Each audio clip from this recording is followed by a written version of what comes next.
I used to go to the art store in Iowa City, which was our only art store located across from the Engler Theater. And in that store, there was a lady named Barb Bolander.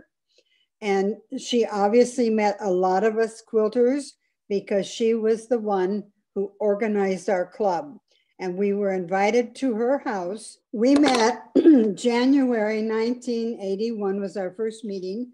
Barb hosted it at her house, and eight of us came to that meeting. And she was very energetic and very encouraging. So we met there and decided to continue. More people joined that year. Barb decided we needed to have a raffle quilt to make money for our club, and she designed it. And from then on, we met in members' homes, and we had no organized programs. We brought our show and tell. If somebody wanted to show a technique or what they were doing and explain it, that was fine. We were small enough that people then broke away and met during the month at other people, together. I think that's when Nancy and I decided, I hope she has the same idea, but that's when we decided to kind of try and help out. And I think we did. And a couple times we went to the library and she or I did something. And we got organized somehow. I don't know if, Nancy was always good about showing things. And I could talk. And so between the two of us, we managed to get something happening. And it seemed to grow after a short period. But it took some struggle. I joined the Guild in 1985, so I was not one of the very first members. When I joined, all the meetings were being held at the church. The reason I joined the Guild was in 1985, my sister was expecting her first child, and I decided, I'll make a quilt for the baby. But I had never made a quilt before. I had done a lot of sewing and crafting and needlework my whole life, but I had never made a quilt. So I took a class through Kirkwood Community College. The instructor teaching that class was a Guild member. She invited the entire class to come in and sit in on a meeting, which we all did. And I really enjoyed it. I had a great time, and I just decided to join. So I've been going ever since. The first meetings were, I always thought they were interesting. Again, as somebody who had never made a quilt before, it was all kind of new to me. So I really enjoyed the learning experience. A lot of the early meetings were Guild members, and there's nothing wrong with that. We didn't have the money and maybe the wherewithal to invite in national speakers. We were fortunate enough to live in Iowa, and Fons and Porter were close by. So they did give some meetings. So our first meetings were a lot of Guild member presentations, which it was very nice that they were willing to share their knowledge and their time. We did workshops from Guild members. I remember a workshop from Barb Voss, and Joe Belding gave a workshop. So we just were kind of a smaller group, but we were very engaging. as a beginning quilter, I picked something way too complicated, and it sat there for years, and I never picked up quilting again until I met Sharon Summers, and she took me to the Guild, and I learned how to do things. I learned that, you know, you press your seams one way and you only have one layer of fabric, and how Sharon taught me how to hand quilt. She is an incredible hand quilter. I've always had a love for quilts, but never had the outlet to really figure it out. And the Guild did that for me. So I've been there ever since. I was already quilting a little bit.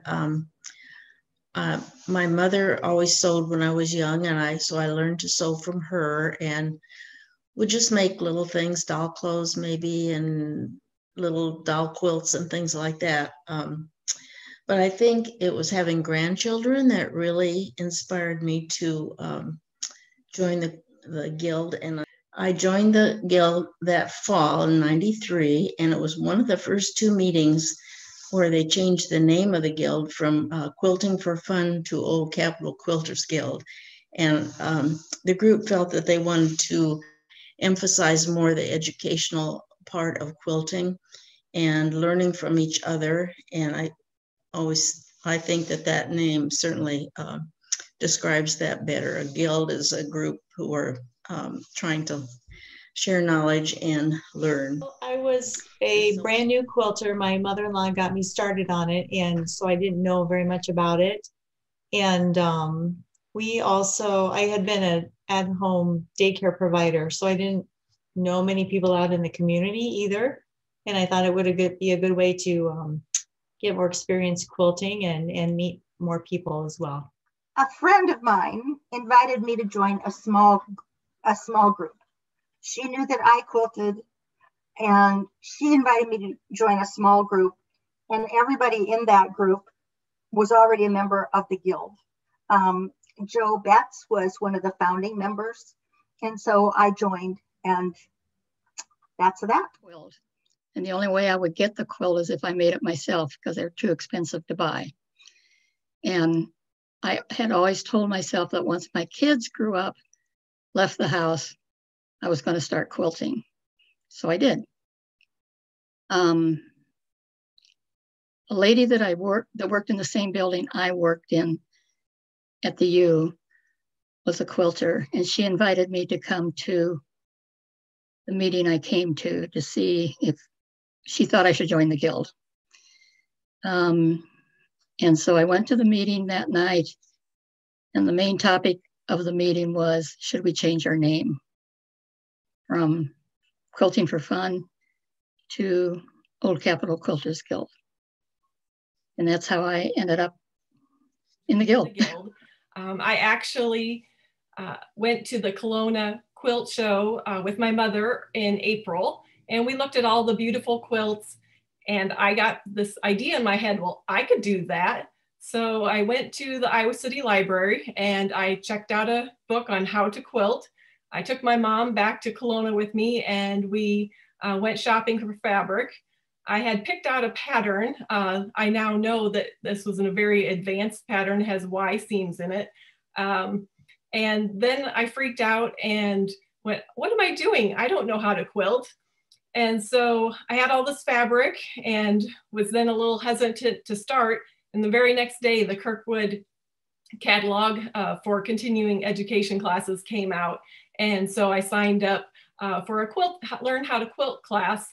And the instructor encouraged everyone to join. I have to admit, I don't remember her name. She was a very young gal with 2 young children. And the very first month that Guild started that September, she came and announced that her husband had taken a new job out of state, and so she moved. But she was the one that highly encouraged everyone to join the Quilt Guild. And so I've enjoyed it ever since. I was taking a beginning quilting class from Kirkwood when the instructor invited us to a Guild meeting. And I found out that I had a neighbor, Joanne Donnell, that was a member. And so we went together to the next Guild meeting. And that was the real beginning of my quilting hobby, which has given me so much pleasure. I joined as a guest of my mom, Marilyn Smith, and she had been in the club for a couple of years, and she did a lot of sewing and got interested in quilting. So I went just as a guest, and they elected me to be the secretary. So I joined, and that was the reason I joined. And so then I got quilting also, but I liked hand quilting. I didn't necessarily like the machine, the piecing part. I just wanted to hand quilt things because that's what I was doing for my mom. And Anna Mae Murphy was president at the time. I remember that. And that's why I joined. I had moved back to Iowa City in '87, I think, and didn't even know that a guild existed. But I went to a textile exhibit at the Hoover Museum in West Branch. And there were some women from the guild that were sitting there doing hand quilting on a frame. And so I stopped to visit with them and talk to them about their hand quilting. And I remember Jude Stamer being there and her mother, Marilyn Smith, being there. And so they invited me to sit down and hand quilt with them. And I was like, oh no, I'm not your level. I can't do that. And they're like, no, just sit down. This is fine. I think it was a quilt they were working on for a service project. And so I sat down and visited with them, and then they told me all about the guild. And so I went to the next meeting, and I've been with the guild ever since. Being so excited to go. I looked forward to every meeting. It was just the highlight of my month. And, things were so new to me still. The show and tell was so inspirational. They're just our wonderful quilters within the guild. The speakers were really good. I started taking the workshops, so I was learning more things and becoming a better quilter. The guild has the library, so I checked out a lot of books. At that time, I didn't have a lot of books in my own collection. So that was a really valuable resource for me. So a lot of good things. I used to work for the Johnson County Historical Society, and we did a quilt registration project with the guild. And I think at that time I joined the guild. And that's why, because they were such a fun group. They were great to work with on that project. We registered a lot of quilts. And they supplied all the volunteer labor. The Quilt Guild did. So. We had no magazine, no quilt magazines. We had to draft all our own patterns because there were no printed patterns back then. You asked what notions I had a pencil and a ruler, and also cardboard. We made our own templates. So we learned how to draft all our patterns. If we needed a circle or something, we used a compass. So we just basically used our geometry we all learned in high school. It probably was the biggest breakthrough for quilting, was the rotary cutter and the thick ruler. Back at that time, there weren't many quilting books to follow. I could find a few little patterns that were kind of on mimeographed, stapled printed things that they were selling. I was cutting out patterns with cardboard templates and then putting them on the fabric and drawing around them with a pencil and then cutting them out with scissors. So very different than today. So I was very much a beginner at that time. I didn't have anything when I started. I made my first 2 quilts by making patterns with cereal box tops and drawing individual squares on fabric. And I didn't have a single notion. I also didn't use a thimble for probably my first 3 or 4 quilts that I hand quilted. Everybody else showed up with a cutter and a ruler, and I had never seen such a thing. So that was amazing. Now I have all the gadgets, and my favorite thing is a strip cutter. That piece of plexiglass that's like 14 inches wide that has slots in it. This was my first quilt book I bought, The Perfect Patchwork Quilter by Beth Gutchen. And some of the things it told me were the supplies I needed were sharps needles, pins and a pin cushion, a good scissors, a ruler, white paper, compass and a protractor, sandpaper. And so those were the days, of course, before rotary cutters, and it was a little bit tedious, the cutting part. That was never my favorite part. So what you would do, you'd get your graph paper and draw out your quilt, and then draw out your block, and then make templates. And the sandpaper is what we made templates out of because it didn't slide around on the fabric. And then you would draw out your template, and you draw a 1/4 inch seam margin all around the side of that. There was a little wheel you used for that, and then you cut them all out. So it was kind of tedious, but that was what was available in those days. Well, like a lot of people, the rotary cutter, the mat, and the rulers are like amazing. But I last January, when I did a workshop on Welsh quilting, Deidre Fleener brought in this little tool that has changed my life. And it's this little thing. And it's a little thing that when you're stitching, it grabs the needle for you. Lots of times you might load up a lot of stitches on a needle and you're spending 3 minutes just trying to hang on to grab that needle. And this little thing does it. And it's just been wonderful. I'm much quicker and I don't get anyway, it's been great. Love this little tool. When I first started quilting, I didn't even realize that batik was a fabric. There have been so many more and diverse fabrics and threads and rulers and rotary cutters and other types of notions, not to mention the change in sewing machines becoming computerized and that stuff that 40 years ago, they weren't around for individuals to sew on. I mean, another thing that I really noticed over the years, fabric, the fabric shops.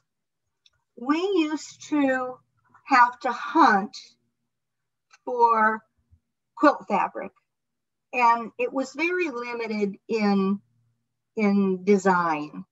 Gadget I really like is the Wonder Clip, and I love them for when I'm putting the binding on a quilt. This is a Wonder Clip.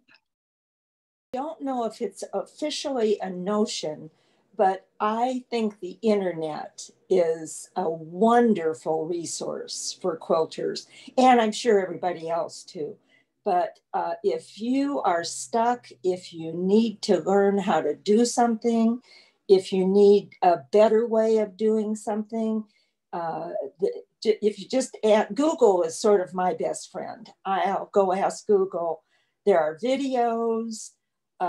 There are all of the national speakers have their own websites and are very nice and willing to share their knowledge and to keep you inspired and always have programs going. And I just think the internet is a great thing. And the internet didn't come along for me until maybe 2000.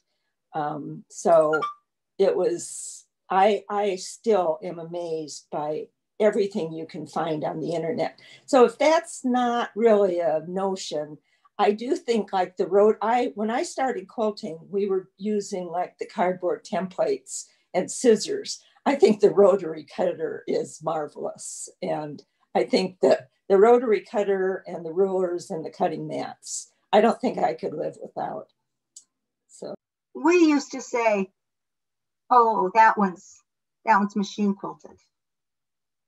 You know, we looked down our noses at the ones that were machine quilted. That wasn't really quilting. But machine quilting is now an art of its own. And I think we all have come to really appreciate it. It's not all about hand quilting anymore. And an awful lot of people wouldn't even think about hand quilting. I have a long arm quilting machine. I'm still very novice at that, but that has sped up my quilting and I am able to get a few more projects done than I could have in the past. So the biggest change that I've noticed over the years with the Quilt Guild is the size, and in particularly the size of the the board committees. When I first started, and for many years, the committees were committees of one. Aside from the program committee, most committees were filled just by one person. So early in my years, I was on the service committee. It was just myself, and occasionally one or two other people would jump in to help. But as the years have grown or have gone by, that committee has been the one that I think has benefited the most from increasing in size. We have been able to greatly expand our mission of giving quilts to the community. And I think that has been a big benefit. You know, we've had a lot of great speakers. There's a few of them that come to mind. One of them being Sarah Miller, who owned Country Creations down on the way to Kelowna, the wonderful fabric store.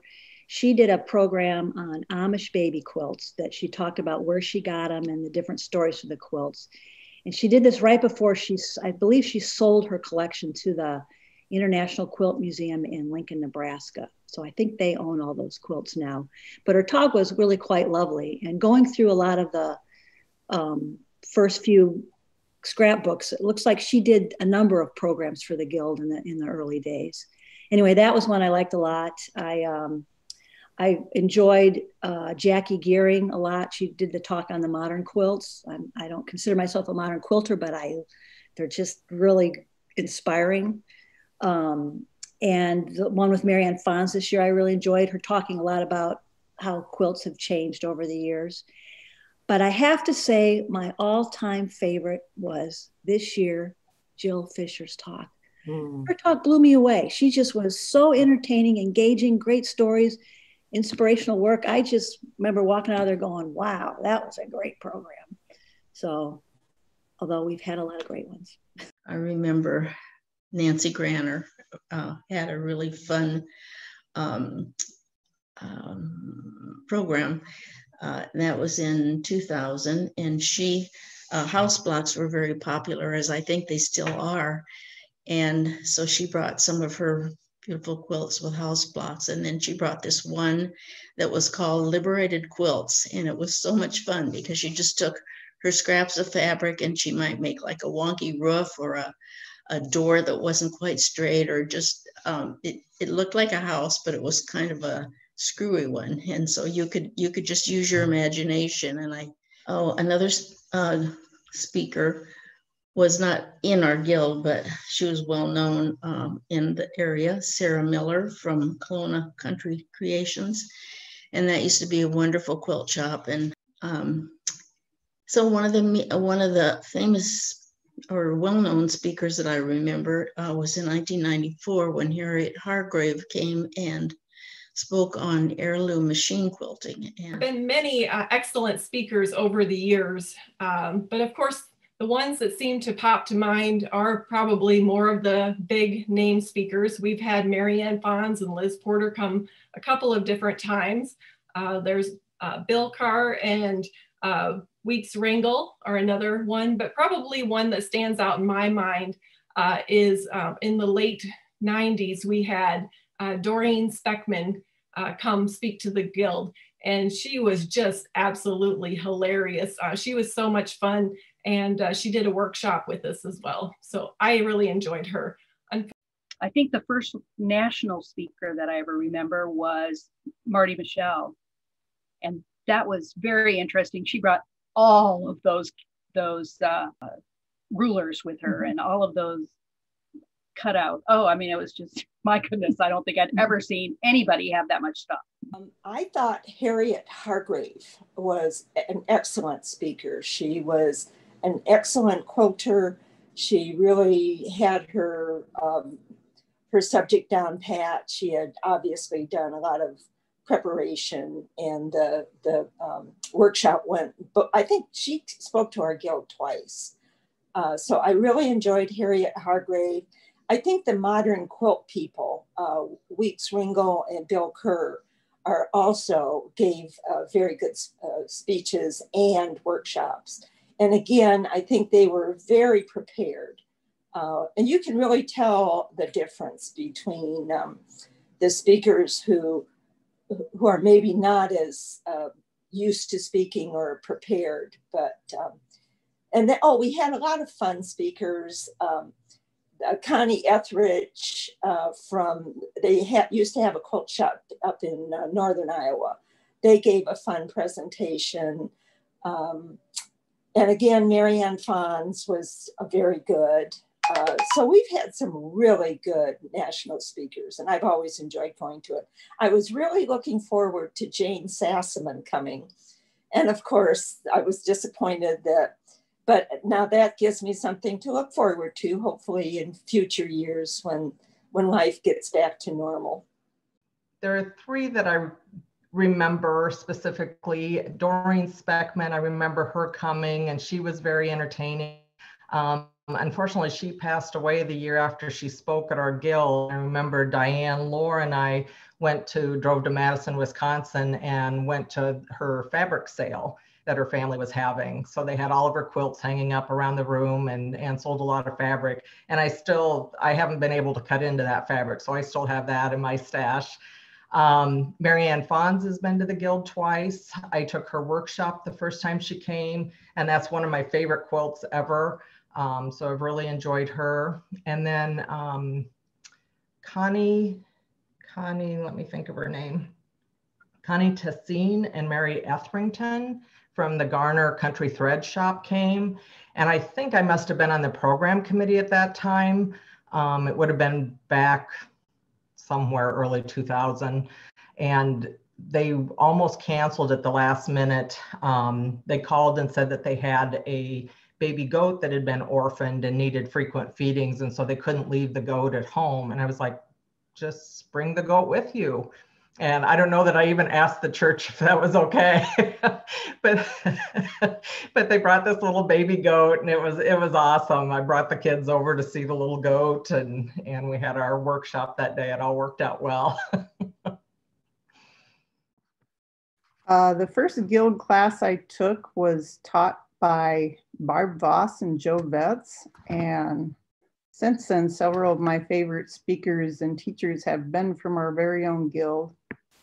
Some of the others over the years would include Harriet Hargrave, Diane Gaudinsky, and more recently, Gudrun Erla and Catherine Redford.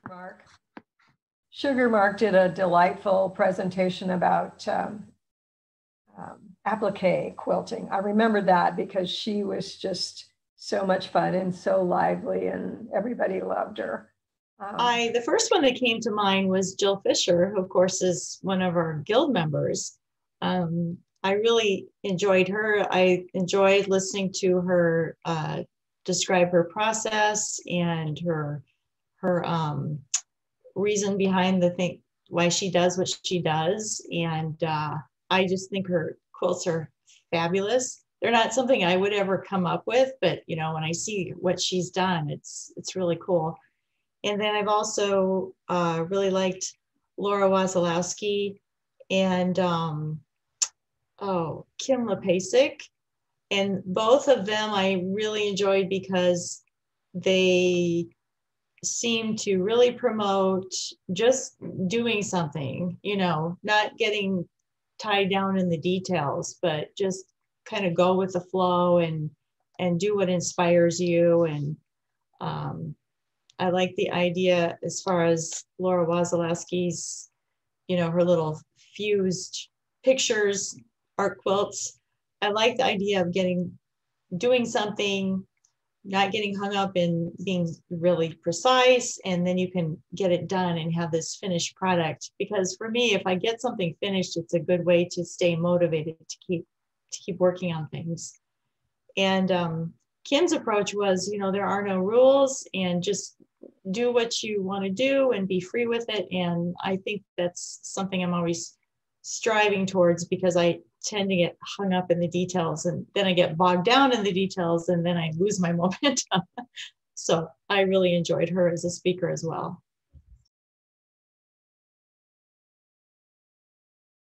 And then there are all the various programs throughout the year, which exposed us to the latest quilting techniques and so forth. Then we could pick and choose what we were interested in, but we had been exposed to lots of various things in the quilting world. Inspiration and encouragement, as well as close friendships with quilters, can be found as being a member of a small quilt group or attending retreats. And it always amazes me after all these years that every time you're with quilters, you learn something new. So these are the benefits that I feel from being a member of Old Capitol Quilters Guild. First, but of course we have a fabulous library. You know, that's great because you can check those books out, and even just looking through the books to see all the different types of quilts that you can make. And I really think that the number of speakers, the type of speakers we have, that in and of itself is a great resource, because I think the program committee does a great job of trying to find speakers that would appeal to different types of quilters. So that creates a lot of exposure for different types of quilting, and meeting different people that either share your interest in quilting or offer something that you might not have even thought of, which I think is great as well, because you might get, you know, you're in your comfort zone and you like what you're doing, and you do it well, and that's a wonderful thing. But it's nice to see something new as well too, and have the opportunity to try new things and have people to talk to about how to approach doing those new things as well. Without learning something, whether it was from the program or more likely from somebody at your table or from show and tell.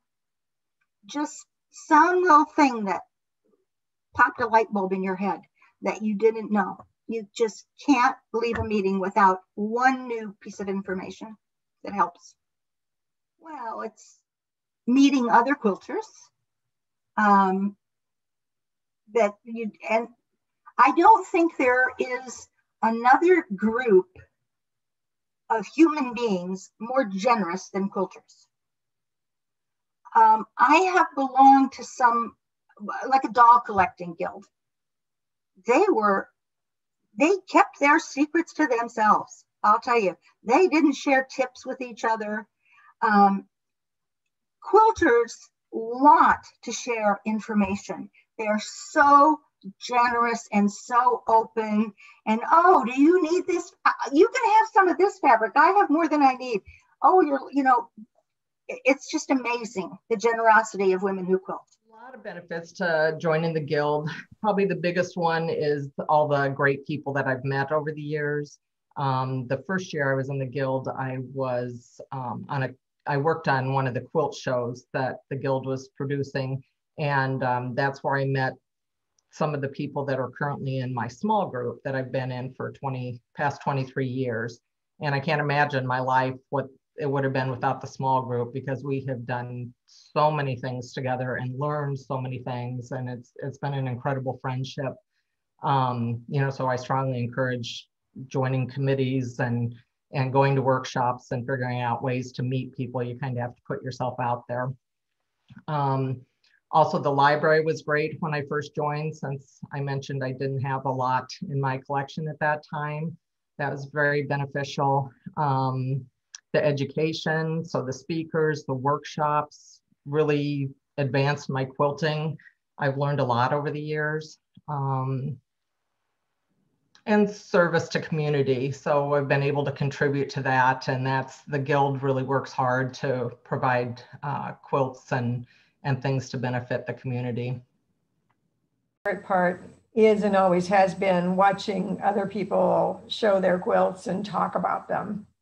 And it's one of the interesting things for me right now is that with the online version of show and tell, we actually can get a better look at the quilt than we can in person, because the quilt isn't bundled up right away and stashed back in its bag after the person shows it at the front of the room. So it's kind of interesting that to be able to do that.